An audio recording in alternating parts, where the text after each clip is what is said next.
Hello and welcome to the FinTech Finance Virtuarena. I'm your host, Doug Mackenzie, and on today's session, we're going to be looking at VC funding trends in the FinTech world. And joining me today, I actually have Basil Moftah, the general partner over at Global Ventures. Basil, thank you so much for joining and providing us with your expertise here today. How are you doing? I'm very well, thank you, Doug, and it's nice to meet you and connect with you guys. Things are well. I just took a vacation a month ago for a couple of weeks. Had been a long stretch of 2 years. All Nice. of last year we just worked right through COVID, so feels refreshed, definitely. You know what? It's so imperative, and now that things in some areas of the world are starting to kind of wind down to almost get back to that normality. So I'm really happy for you. That sounds amazing. And for our audience who might not be aware, could you kind of tell them a bit more about Global Ventures, please? Well, first of all, Global Ventures is based in the UAE, United Arab Emirates. We're a regional VC fund. We like to back globally minded founders who are building growth stage companies. And we look at both Africa and the Middle East. So we cover quite a large territory, although every country is unique and it's hard to talk about it as one region. We can dive into that later if you like. But the premise of what we're trying to do is build a world-class, best-in-class VC firm that's coming from emerging markets, helping the companies in Africa and the Middle East kind of become global, get onto the global map of venture capital and technology. Well, I think that really summarizes fintech in its core, isn't it? It's that notion of acting local at a global scale, which I think really connects various different organizations, and especially payments. You always want to be acting local, even if you're going global. Now, I'm really interested in looking at and exploring those high growth markets that you operate in. And to kind of, I want to ask if you could provide us maybe with a slightly holistic top-down view into the industry in the MENA region, and kind of tell us what you see happening there that might be slightly unique compared to the rest of the world. Yeah, so there's a number of things happening in emerging markets, and especially in Africa and the Middle East, that are worth noting. I mean, the population just in this territory alone is over 1 billion people, and many of them, somewhere around 60 to 70% of them are not banked, meaning they have no access to a bank account or any of the financial services. So some of the things that we're dealing with in the region here are very basic. How do you get the unbanked population to get access to banks? And you do it through this, right? The phone, because no one's going to visit a branch anymore or go anywhere. And obviously the number of issues. How do you get them to enroll? How do you get them KYC'd? How do you get them onto a banking platform? And so that's number one. And then on the corporate side, or on the business side, you would be very surprised to know that in a place like Egypt, for example, more than 85% of the businesses actually don't have even a POS. So even if you had a card, or even if you had a way of paying, lots of people still pay by cash. And so on the corporate business side, the biggest opportunities in the SME market, where giving people acceptance tools or ways to receive payment is equally important. So what I'm trying to say is we're dealing with 101 fintech here, right? We're building infrastructure, getting more people into the banking system. Now from there, lots of things are emerging, right? So microfinance, micro-lending over the phone for individuals or businesses to access some sort of credit is growing like crazy. We've gotten onto the buy now, pay later bandwagon as well, like the rest of the world. So that's becoming a popular payment method where people can divide their payment into 4 or 12 or whatever it is, installments, if you like. And then recently we've seen the emergence of like wealth products, so savings products where people can put aside a little bit of money every week or every month from their salary or whatever it is, and use that to save, access products that give them a yield or give them some sort of income. And for the very adventurous few, they're starting to get into trading as well, and trading products. So the bottom line is that the biggest opportunity is just the infrastructure. And then as the infrastructure gets built out, we're seeing more and more layers of fintechs build on top of it. I'll also say on a side note, we don't invest in crypto, but the crypto craze in Africa and the Middle East is absolutely bonkers. The regulator on one side is trying to clamp down on it till they get their head around it. On the other side, consumers are really asking for it in demand. It's yet another form of remittances or transferring cash between people. So there's a huge surge happening in crypto as well. That's absolutely amazing. I love this kind of concept of it's fintech 101. It's you're effectively at the point where you can design the narrative of where the tech is going to go and effectively leapfrog the mature and slower growth countries that have embraced fintech maybe 10 or so years ago. So with that in mind, as you said, you've got a huge unbanked population. How can these emerging markets leapfrog the developed and already overbanked population and countries? Yeah, I mean, first of all, it's not the first time it's happened, right? When mobiles first came out, I remember, 1G and 1.5G and 2G. And then, 3G was like a big deal when it rolled out in the UK or in the US. Emerging markets kind of jumped to 3G straight away because when they built their mobile infrastructure, they built already data. So data consumption is actually quite high and data adoption, mobile adoption is quite high, which is fantastic. And I think everybody knows the M-Pesa story in Kenya. It's a very popular story about how mobile wallets there just blossomed everywhere and became the popular way you pay for, buying your vegetables in a market or something like that.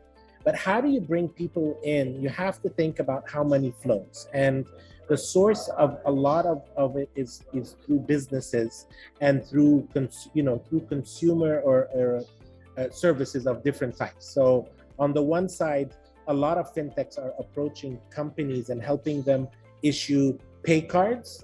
So like instead of receiving cash, which is literally how people still get paid in many, many industries, you give the employee a pay card. And you say, you know what, if you want to go to the ATM, you're more than welcome to go get your cash there, but I'm going to give you the money on the card. As soon as they have that card in their hands, then obviously they become digitized, right? Because the money's now sitting on the card. And slowly but surely you migrate them to the phone. So you put the card on the phone and you say, you know what, it's on your phone. You can take it from there. And once that digitization of the cash cycle happens, what really starts to happen is an opening up of the entire spectrum of opportunities for fintechs to go at. So the biggest area that you're seeing is employee benefits, employee payments. Even governments have gotten onto this bandwagon. Nigeria had a big initiative where now most government employees get paid through cards rather than, bank transfers and so on. And once they have that card in their hand, a lot of things open. On the business side or on the corporate side, it's slightly different, right? Because there, what you have to give them is a value add. Most businesses will have a bank account of some type. And so you have to give them a value add. So micro lending, microfinance, giving them access to some sort of credit is really powerful, especially that banks in emerging markets are very conservative on lending to small enterprises. So they've left the market wide open for the small and medium enterprises to access fintechs through these microfinance, lending products that are available online. I think that's so important, and credit really is almost for a lot of organizations and also private individuals. Credit is ultimately the goal that fintech should be striving for, and really enabling people to kind of embrace business like that. And that I think that's going to transform not just the fintech industry, but many other industries. So that is very exciting to hear. And I love this concept of, for instance, I was living in China. I had 4G before my friends had, even the thought of moving off 3G. As you said, like 3G in the UK was just absolutely massive. Now, and it's so slow. Whenever I get my phone going to 3G, I'm like, what's going on here? Have you just disappeared off the face of the earth or something? And it's amazing how that technology can change in a couple of years. So with that in mind then, over the last 2 years, we've seen effectively an acceleration of innovation in banking products here in mature markets. But I'm interested to see how the pandemic really had an impact on maybe the fintech scene, the payment scene, the technology scene in the markets that you guys operate in. Let me give you an example. One of my favorite portfolio companies is a company out of Egypt called Paymob. As of January 2020, they had 1,000 merchants using their either online or POS system, if you like. We exited the 2020 with 23,000 merchants on the network. This company's been around for 6 years, by the way. So just to give you context, for 5 years or for 4 years, they had 1,000 merchants. They added 22,000 merchants in 2020 during the pandemic, during this lockdown, because all of a sudden people are buying more online. People are the service providers or the merchants needed to find a way to collect their money through the debit cards and the credit cards as opposed to cash, if you want, because of all the remote stuff that was going on. As of June 2021, we're just crossing 50,000 merchants on their network. So I don't know what the percentage growth that is. I don't know what the multiple is. I've lost track of the number. Too many digits. My mental maths isn't good enough to help out. Exactly. It's just quite extraordinary. And it's just yet another example of how fast COVID has accelerated, things in the market. We saw another couple of great fintechs also here in the region have been Now Pay and FlexPay. Those guys are doing salary advances, so kind of you can access your salary mid-month, which turns out to be a very big problem for people who don't have credit, for people who are living paycheck to paycheck. When they have an expense in mid-month, they can't necessarily afford it. They got to pay tuition for school or whatever it is. So accessing salary, that's also grown tremendously. Again, these companies were doing less than a million in aggregate lending, if you like. They're now crossing the 10 million, 20 million in aggregate lending just over the course of the last year. And then my last one for you is the buy now, pay later, Tabby, one of our portfolio companies, which again, it's just crazy. I'm trying to understand this segment. They only launched about a year ago, just right in the middle of the pandemic.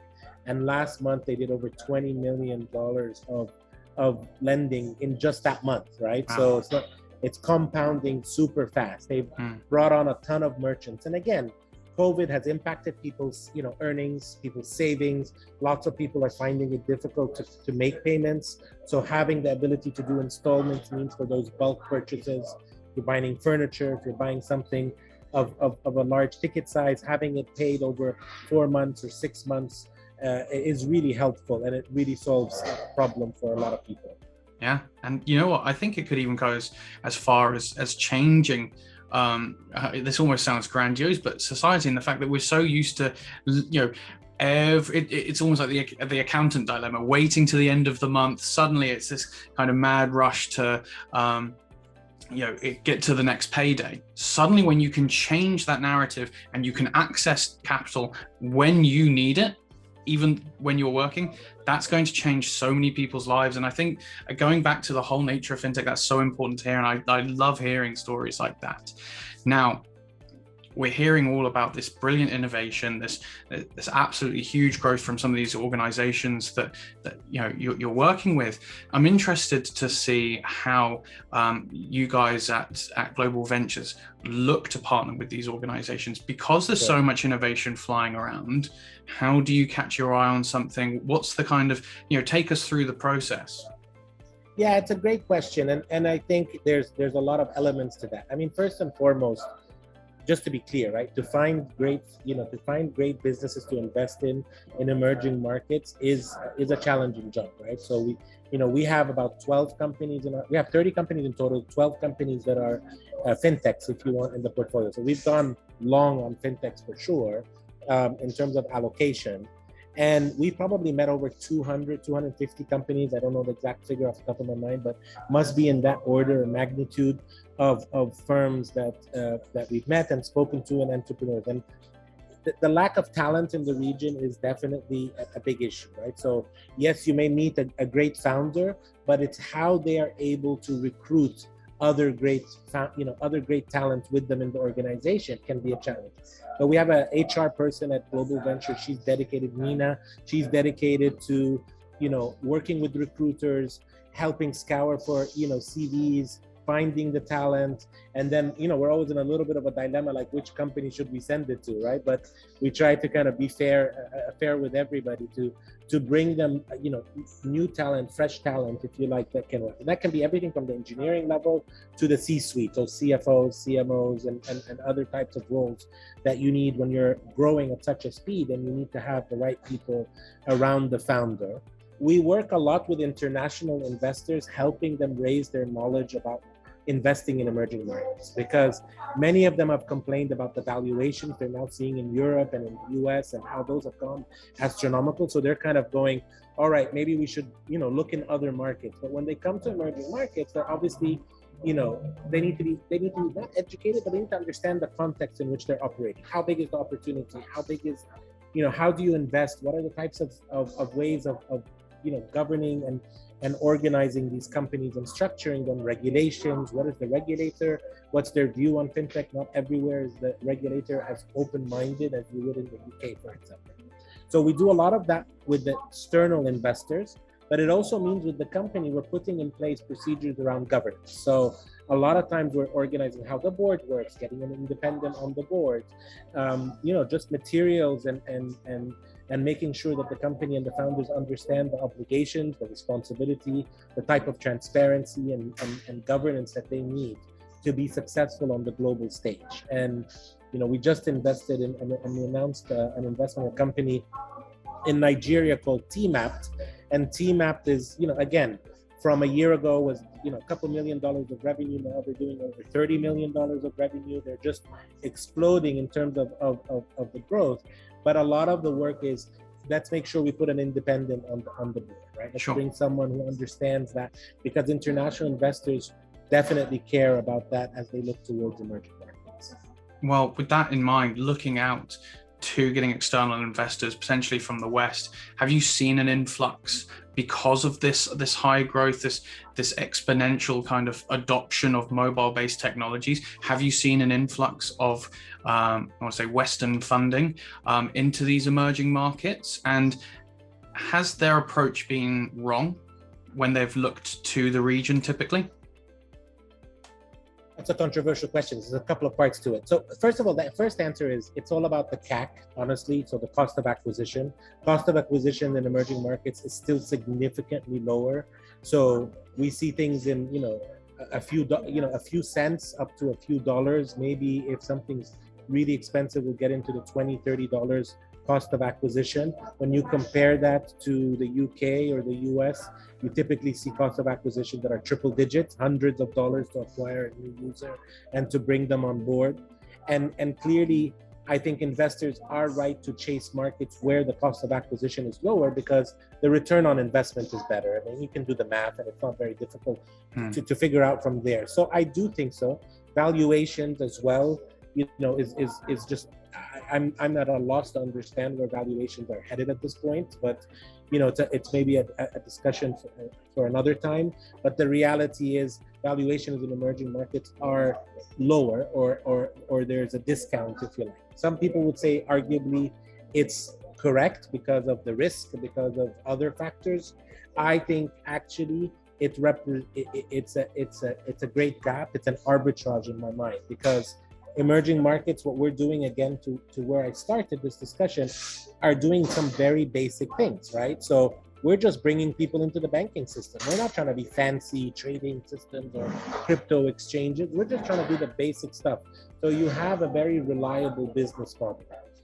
That being said, yes, some international investors are still trying to figure out what's the right mechanism to invest. So that goes everywhere from the legalities and the structures of the notes and the materials that they use, the equity, the equity documents, or the lending documents or financing, where they come with a very Western approach, and sometimes it's not appropriate or doesn't fit in, to sometimes making simplistic assumptions about the nature of how business is conducted in some of the regions. So there are definite gaps in understanding, but I think that's what global ventures exists to do. We're trying to fill in that gap. I feel very fortunate that I've worked abroad but also very fortunate to be part of the, part of the world that is booming on fintechs, and where we can kind of bridge that knowledge and understanding. But am I calling my old buddies from business school and getting them excited about emerging markets? You can definitely bet on that. Well, that's absolutely brilliant to hear, and you've made me excited to hear of some of the some of the brilliant innovations that are coming out, and it was absolutely excellent to hear about, for instance, Tabby, and hearing some of the success stories there. So Basil, I think we're coming up to time. Thank you so much for your insights. It's been absolutely brilliant. I hope you've enjoyed yourself as well. I certainly have. No, it's been great. It's great to talk to you, and happy to share more whenever you want. I think it's part of the world which, it's 1 billion people, right? So I don't know what that is today. It's 1/7, I guess, of the world population. There's plenty of things here that are big room for growth, I would say. And it was brilliant to speak with you, Doug, and thanks for the time. It's our pleasure. And also, I want to say a big thank you to our viewers as well. Thank you so much. And you can, of course, catch the rest of the series and much more over at www.ffnews.com, and, of course, YouTube and LinkedIn, where I will see you in the comments. Basil, once again, thank you very much, and goodbye.